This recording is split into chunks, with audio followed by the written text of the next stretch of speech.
Jangan lupa subscribe di YouTube channel Metro TV News dan juga nyalakan notifikasinya. Saat ini kita sudah terhubung dengan pengamat militer Koni Rahakundini. Bakri, selamat pagi Ibu Koni. Selamat pagi. Iya, Ibu Koni, proses evakuasi masih terus berlangsung dan tadi Ibu sampaikan sebelum kita mulai live ini ada optimisme dalam proses evakuasi ini. Bisa Anda sampaikan soal optimisme itu tadi, Ibu Koni? Pertama sekali lagi ya, sambil saya bicara nih, saya mau kita semua segenap bangsa Indonesia ini berdoa keras bahwa segera kapal selam tersebut dapat diselamatkan, putra-putri terbaik bangsa ini dapat segera diselamatkan dengan turunnya Panglima TNI dan Kasal langsung memimpin evakuasi penyelamatannya. Oke, kenapa saya masih yakin dan masih memberikan harapan penuh bahwa kapal selam ini akan survive? Satu, pada tadi malam kita ketahui masih ada pergerakan di 2,5 knot. Artinya kapal selam tersebut walaupun lemah tapi masih bergerak. Kedua, ya kan, kita belum menerima, setahu saya nih sampai saat ini barusan saya bicara dengan Kapus PN AL ya, tidak ada sending emergency beacons, belum ada, ya kan. Nah kemudian tidak ada balon emergency. Apa itu balon emergency? Ketika kapal selam itu mengalami kecelakaan, dia kalau pesawat kan ada black box-nya. Kalau kapal selam enggak, dia itu akan merilis balon emergency. Tapi ketika balon emergency itu terliris, setahu saya kapal selam tersebut bukan minta tolong, tetapi sudah hancur luluh berantakan. Kedua, saya minta kenapa tadi dari awal saya minta kita konsentrasi berdoa. Karena kedalaman Selat Bali yang tadinya saya pikir hanya sekitar di 160 dan 200 meter, ternyata di titik koordinat tersebut agak dalam ya, itu mencapai sampai 700 atau 600 meter. Nah kita tahu sendiri kapal selam tersebut tidak akan kuat secara sistem bajanya, tidak akan tahan di dalam atau beyond kemampuannya.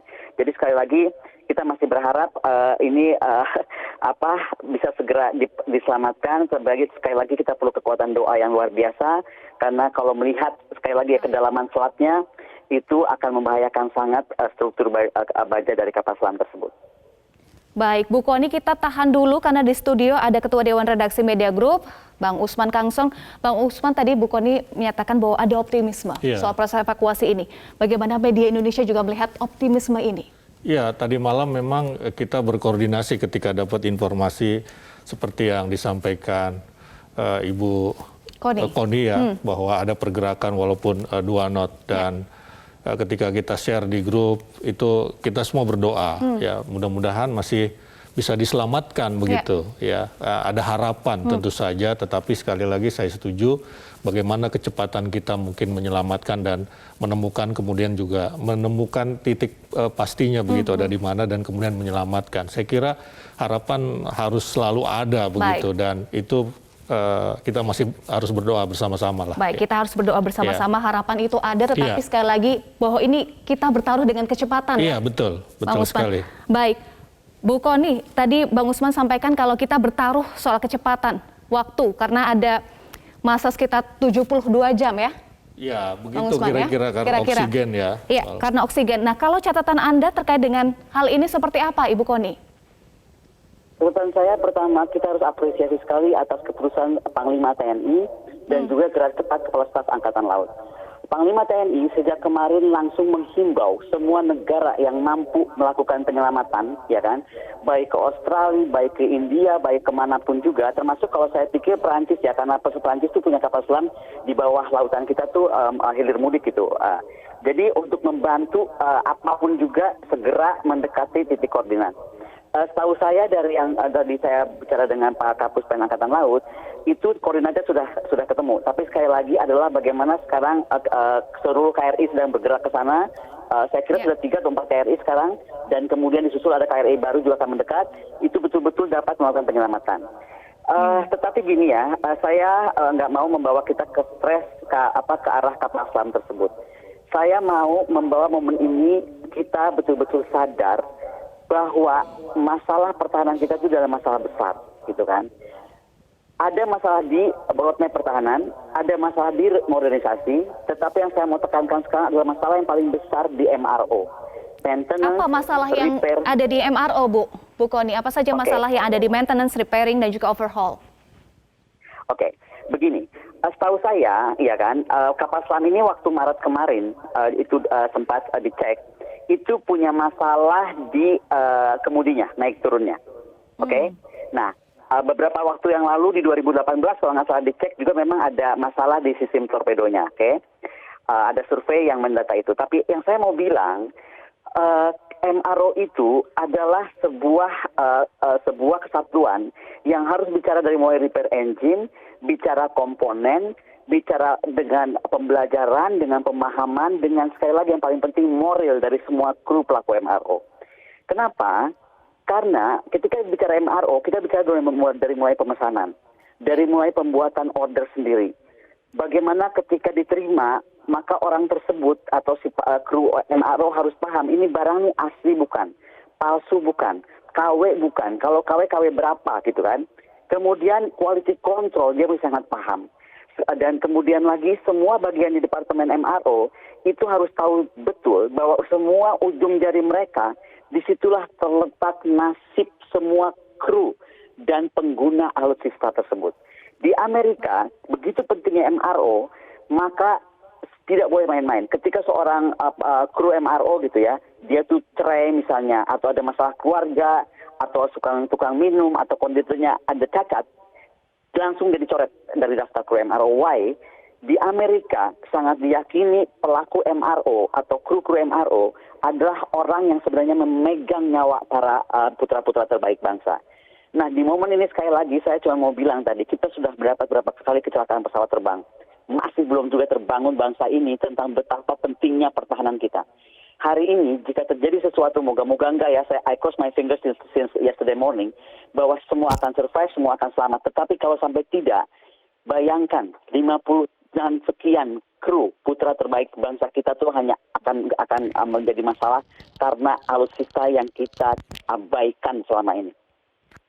Baik, Bang Usman, tadi boleh diberikan tanggapan terkait dengan pernyataan Ibu Koni bahwa kita masih mengalami masalah.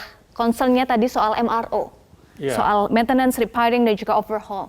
Bagaimana tanggapan media Indonesia? Ini dibuat tahun 79 dan kita beli tahun 81. Itu artinya sudah puluhan tahun, hampir 50 tahun barangkali umurnya. Saya tidak tahu berapa durasi usia kapal masih bisa dianggap layak untuk menyelam, untuk berlayar begitu.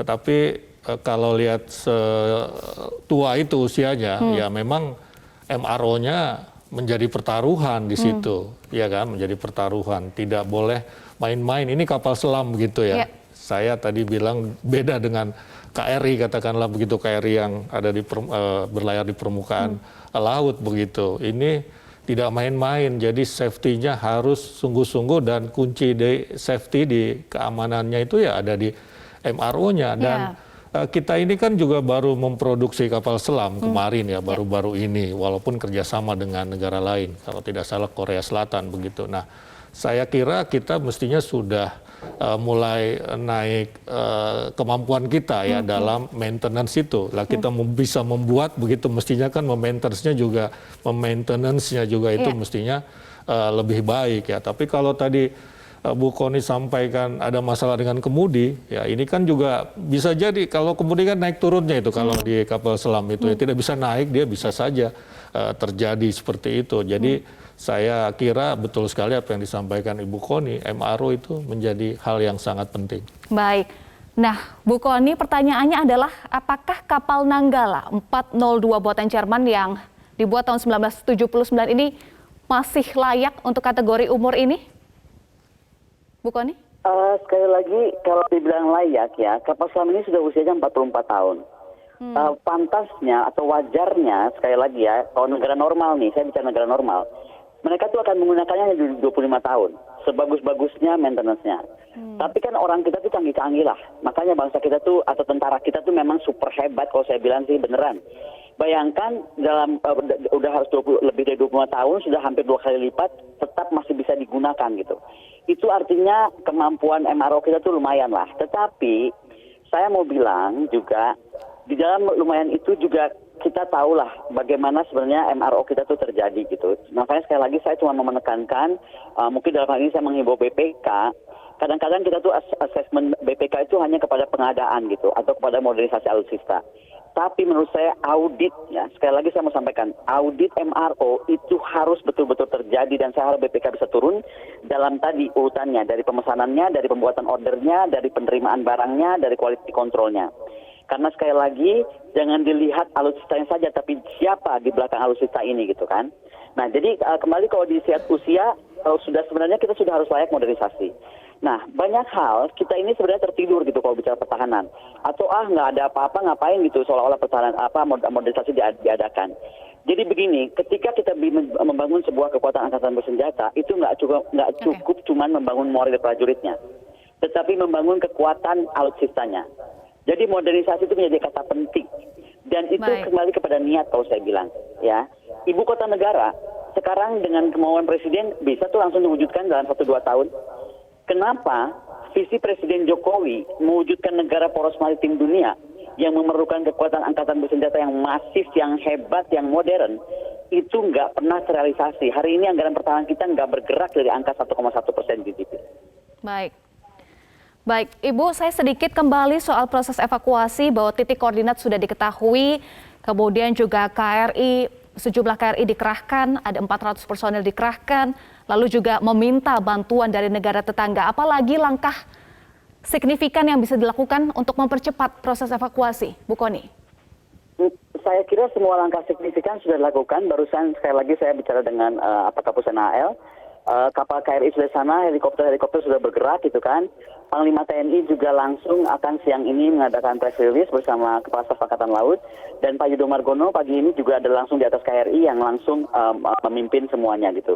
Jadi saya kira semua sudah dilakukan, tapi yang paling saya salut adalah sekali lagi Panglima TNI mengizinkan semua negara untuk berpartisipasi yang terdekat terutamanya ya, untuk melakukan penyelamatan. Karena sekali lagi seperti disampaikan tadi di awal, makin cepat makin baik. Kita bermain dengan waktu, menit, dan jam gitu.